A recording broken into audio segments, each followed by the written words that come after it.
केंद्रीय कर्मचारियों के लिए एक बड़ी खबर सामने आ रही है। जनवरी 2026 में डीए बढ़ोतरी होनी है और उम्मीद ये लगाई जा रही है कि 7 सालों में सबसे कम बढ़ोतरी इस बार होने जा रही है।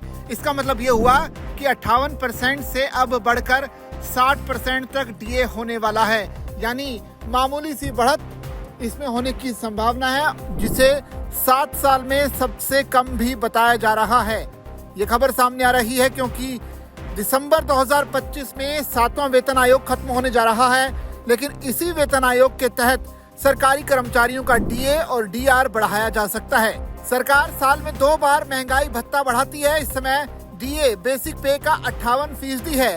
फाइनेंशियल एक्सप्रेस की एक रिपोर्ट के मुताबिक इस बार डीए में 2% की बढ़ोतरी होने की संभावना है, यानी ये बढ़कर 58% से 60% होने की उम्मीद जताई जा रही है।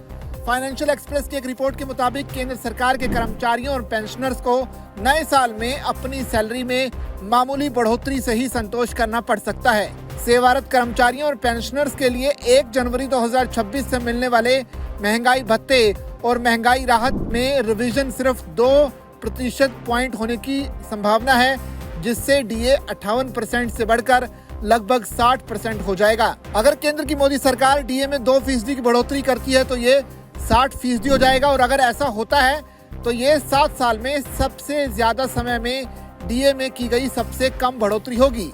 ये जनवरी 2025 में देखी गई 2% की बढ़ोतरी जैसा ही होगा।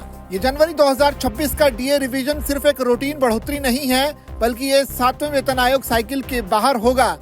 7वें वेतन आयोग का 10 साल का कार्यकाल 31 दिसंबर 2025 को खत्म हो रहा है। जनवरी 2026 से मिलने वाला डीए कमीशन का कार्यकाल खत्म होने के बाद पहला रिवीजन होगा।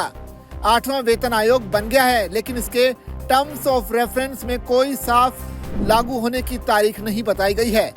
कमीशन के पास अपनी रिपोर्ट जमा करने के लिए 18 महीने हैं। इसके बाद नए वेतनमानों का अध्ययन करने, मंजूरी देने और लागू करने में आमतौर पर लगभग 2 साल और लगते हैं। जब 8वां वेतन आयोग आखिरकार लागू होगा तो उस समय का डीए आमतौर पर बेसिक पे में मिला दिया जाता है और डीए फिर से 0 से शुरू होता है।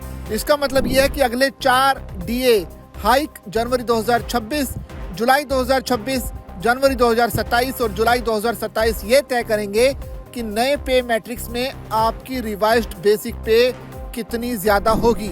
आखिर ये जो डीए है किस तरह से कैलकुलेट किया जाता है वो आपको समझाने की कोशिश करते हैं। महंगाई भत्ता आपकी सैलरी को महंगाई से बचाने के लिए होता है।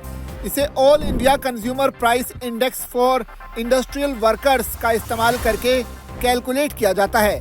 7वें वेतन आयोग के तहत केंद्र सरकार के कर्मचारियों के लिए डीए मोटे तौर पर इस फॉर्मूले का इस्तेमाल करके कैलकुलेट किया जाता है।